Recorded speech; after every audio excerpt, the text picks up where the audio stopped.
You guys, welcome to episode number 8 of the Derby Crime Life, and to start off this episode, you might notice that there is no webcam. The reason that is because I decided to do a post commentary for this episode, because just to keep us on track, because I upload like 2 or 3 in a row, and then I'll miss a few for the next like 3 or 4 days. So just to keep this series on track, what I decided to do is do at least one a week from now. I'll basically do a load of games and post commentate. It basically means we get the entire month of December done in this episode. So the next episode will be in the January transfer window. So if you guys want to suggest any players, now is the time to do that, because as soon as this video goes up, within the next 2 hours, I'll be recording the next one. So we do have the first game against Tottenham Hotspur at Wembley. If you remember last season, we actually lost 6-0 at Wembley. But luckily, during the international break, I was the England manager, and Harry Kane actually broke his ankle. So there is no Harry Kane up front for Spurs. It is Dele Alli and Onana in behind. Son out wide, Salvio, Yao Mario and Dembele in the midfield. Digne, Sanchez, Alderweireld, Aurier and Hugo Lloris in goal. A very strong team, of course. At Wembley, hopefully we do a little bit better than last year. So we kick off the game here in the 15th minute. Simon bringing the ball from the halfway line, just running at the Spurs defence with a lot of pace. Eventually gets the shot off, and it's an absolutely fantastic start to the game for us at Wembley. Just to get the goal, it just helps out a ton. And I think since we've moved around our attacking midfielders, we've moved Cicerati to the right, Lawrence down the middle and Simon to the left, I think all 3 players have benefited from that. That's the crazy good thing about this. We did actually have Vidra up front for this game to start, because I think Lawrence was just coming back from his injury. He did manage to pick one up before the international break, but should be back later on in this episode. So Spurs do win a free kick here, get the ball into the box, and they do find themselves back into the game. And it is Salvio, one of the shortest men on the pitch. I think he's like 5'7". The annoying thing is, in the position where it was, if you look, it was Matai Vidra marking him.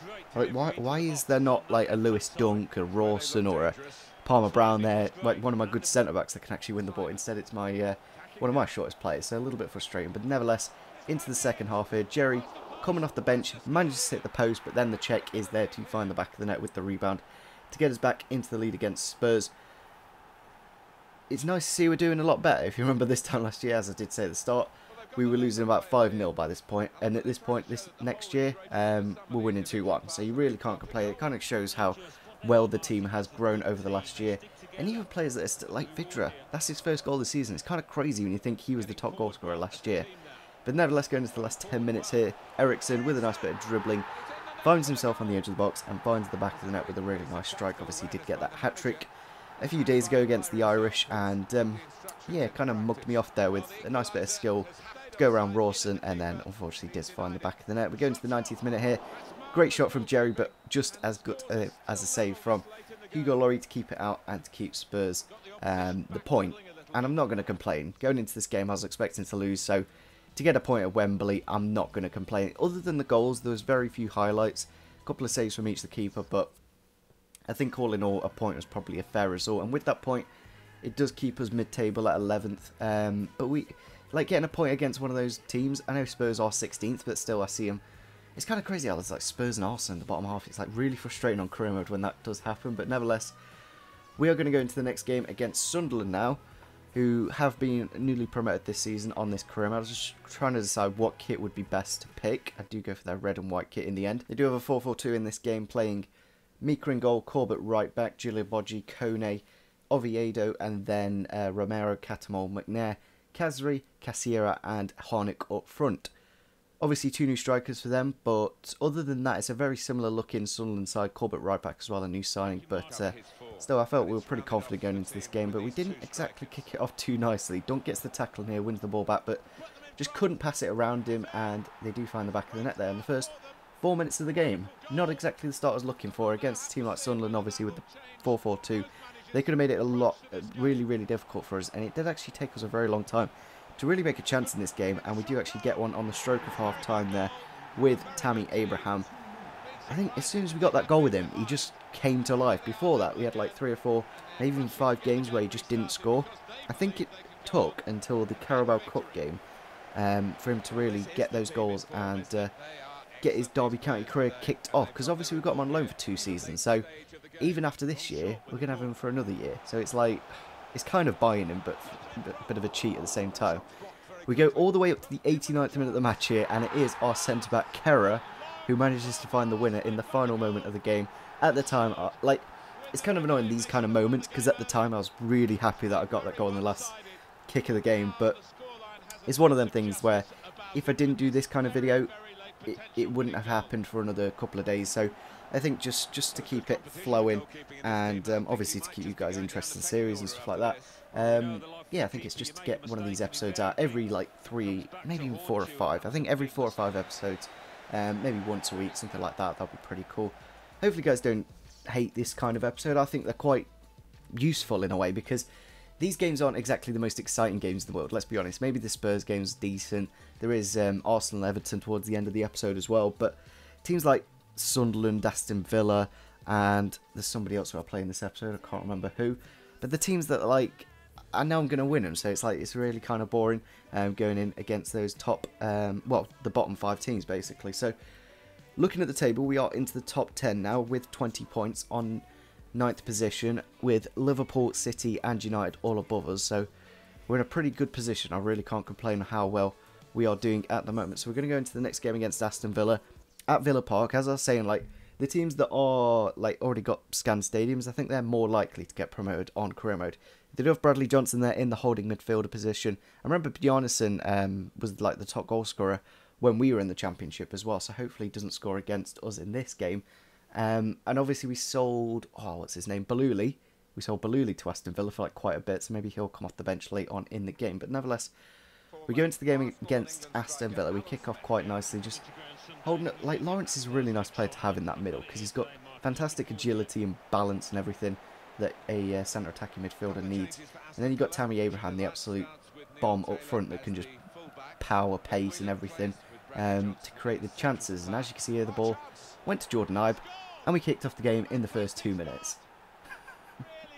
You really can't complain with that. I decided to put Jordan Ibe for this game just because I haven't really given him a chance, and I thought I'd give him a chance for this game, and he's taken his chance within 2 minutes of the start. An absolutely fantastic finish, in fairness.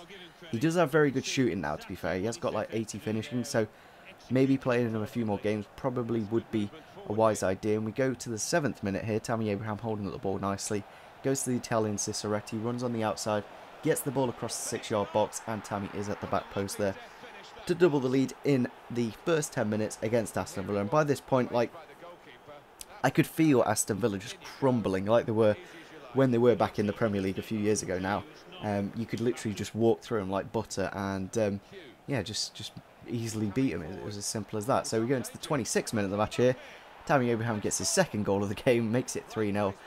And that was pretty much the nail in the coffin. After that point, it was a pretty easy game for us. Wasn't any worry of losing the game or anything. So yeah, it was a nice touch.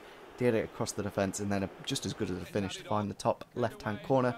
Then on the stroke of half-time, Tammy picks up the ball about 20 yards into our own half, and then just runs. He just runs at the Aston Villa defence with all his pace and power. Eventually finds a decent area to take a shot, and he completes his hat-trick. And at that point, I thought, you know what, I'll just sub him off at half-time, save him for the next game against Arsenal, I think it is. So I think that's what we did, and I kind of shut up short, just didn't concede anything, and that's pretty much how the game ends. That was honestly one of the easiest games on Legendary with the crazy sliders that I've got ever been. I want to comment on this jumpsuit that he's wearing here. Like, why is it? Like, it's like a tracksuit suit thing, but anyway, why is it fluorescent green? Like, no, Derby don't actually have a fluorescent green tracksuit suit kind of thing. But the game thought, you know what? Instead of just the classic black one, yeah, we'll give him a high-vis tracksuit. Yeah, I don't think that's real. But anyway, great work. We've managed to hit a objective for the season to hit 30 million in shirt sales. Other than that, there's basically nothing else to do. We still have Arsenal and Everton left in this episode, but we have got Scunthorpe in the round of 3, I think, 3rd round of the FA Cup. So that's quite a nice draw. We've had really tough draws in the EFL Cup, and now we've got an opportunity to play some of our youth players, of course, in that game against Scunthorpe in the next episode. Basically, it will be in the next episode. So hopefully, you guys will enjoy that chance for some players that just haven't had the chance, such as Bennett. He hasn't really appeared too much this season. That does put us onto 8th position now after that win against Aston Villa, and goal difference wise, +6. So we're doing really well. Really can't complain.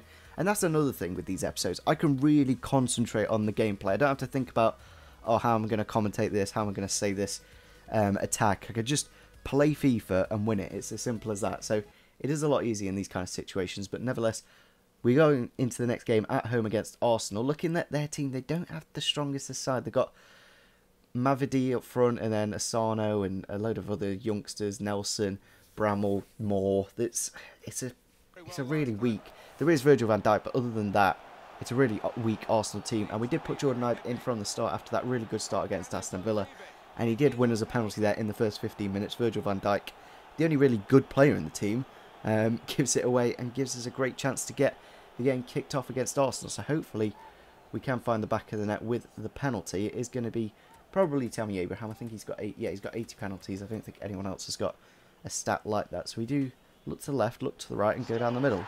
Make it 1-0. It's as simple as that. I don't know, penalties are quite funny this year. Even when you dive the right way, 9 times out of 10 your keeper's just going to not save it, and it's just really frustrating when that happens. But nevertheless, we go into the, I think it's about the 25th minute of the match here. Really nice passing play, 32nd, sorry, minute of the match. Really nice passing play from Arsenal to find themselves back into the game. I think that was El Nani intercepting the pass, then to Reece Nelson, and then to Asano to find the back of the net. Just really nice tick-attacker, classic Arsenal passing to get themselves back into the game to make it 1-1 just before half-time. Then we go into the second half, I believe. Arsenal did well to get back into it, but we quickly replied at the start of the second half, getting that shot off with Tammy Abraham winning the corner, Ospina parrying it out. Then we get the corner in, it goes into Simon, he flicks it to the back post, and Lewis Dunk is there to find the back of the net. Very similar position to where Kerr got his goal, both the centre-backs in that like back post kind of area, both at home of course, managing to pick up 2 goals in this episode. That's nice to see them on the score sheet of course. We haven't done that, like I really struggle at corners this year, I really don't know what to do. I'd literally randomise it every time and hope for the best. But nevertheless, we get into the 52nd minute of the match here. Jordan Ibe running at the Arsenal defence with a nice bit of dribbling and a beautiful finish in fairness. If you just watch this back, the little touch he makes when he just about goes into the box, obviously doing his former Liverpool teammates celebration there, the lovely Sturridge-esque celebration. It's nice to see Jordan Ibe on the score sheet twice in this episode. He hasn't done that well in that episode, but when he went past Van Dijk there, and then touched it around the other defender to just make a really great chance. And that is his 2 goals in the Premier League have come in this one episode. And that is how the game does end against Arsenal. We managed to win 3-1. But the problem is when you're beating that kind of Arsenal team, you don't really think it's Arsenal. You think it's like Arsenal B team, obviously, because it's just a really, really weak team. So we are about to go into the last game of the episode against Everton. They are a little bit higher in the table. They've got a pretty decent team as well. They've signed a lot of Man United players. I'll show you the lineup obviously in a moment, but I was just trying to decide what kit to go for. In the end, I do go for the high-vis kit, give them their blue kit, of course, and yeah, they play a 5-2-1-2. Rashford and Sandro up front, Sigurdsson in behind, Besic and Guy in the midfield then, of course. Shaw and Henriques at the fullback positions. Umtiti, Keane, Mori and Pickford in goal. Very good defence. A very young defence as well. All that defence is probably under 25 on the career mode, so probably like 23 on real life. So a really, really good team for career mode. We've had to make a few changes as well due to fitness, so not the strongest of teams from us and not the best fitness, but we do get a good start in the 28th minute of the match. Matai Vidra running through and absolutely spanking that into the back of the net to make it 1-0. A great start in the game and an absolute knockout for Everton. To kick off the game. Really can't complain with that. He's not appeared that much, Vidra, but when he does appear, at least he does perform. He's just not quite got that same quality that Lawrence does have. But we do double the lead there with another great strike, this time from Che Adams. He hasn't... The thing is, we brought in Tammy, and he's done such a great job. We've not really needed Che Adams, so I'm almost like having to force him into like a left mid. We played him at left mid in this game. Did an alright job. He got that goal there. It was nice to see him score just before half time. We do get a free kick here in the 72nd minute of the match. Mason Bennett on the end of it with an absolutely fantastic header. Very similar to the header Mustafi scored today against Spurs. That kind of shows how well timed this video is. Really nice ball into the back post area and then across the keeper. Just a little bit to the more. Obviously Mustafi's went off the post and Bennett's was more down the central, but 3-0 against Everton. It was pretty much game over by that point, but they do manage to scavenge one back in the last minute of the game there. Marcus Rashford. It's kind of crazy that Rashford's at Everton. Like, he's probably like 87 rated by now. Obviously he's very young starts at an 80 and goes up quite a bit. But yeah, 3-1 at Goodison. And it kind of does show, when I get the opportunity to concentrate fully on the game, I can beat whoever it is. We've gone unbeaten in this episode. A draw at Wembley against Spurs. We beat Arsenal-ish. And then we ended off the episode with I'd say that's the most convincing. That was the best performance in this episode. Very little from Everton other than that last goal at the end. And we pretty much dominated throughout. And with that win, it does put us into the top 7 of the league. It puts us above Everton on 29 points in the Europa League positions, the place I want to finish by the end of the year. The one thing in the back of my head is, do you get Europa League from finishing 7th, or do you have to finish 5th to get Europa? Because it doesn't actually have the like blue fade on it like it does where Liverpool is. So in a way, I kind of want to just get 5th, because then I don't have to consider. Let me know in the comment section down below if you guys do know. I'm pretty sure if you finish 7th, you do get Europa League football, but maybe you don't. But I'll have a look, see if I can find out. But yeah, hopefully you guys did enjoy this episode. Really productive. I think a really productive episode, and hopefully you guys aren't too discouraged by the fact that I don't have the face cam there. I just don't have the time, unfortunately, to sit down and record a live video. It just takes way more time than doing one of these. I can just record each game whenever I want, and then stick it all together, and then just do a nice little post commentary. So hopefully you guys did enjoy this episode. Leave a like if you did enjoy, and see you soon. Bye.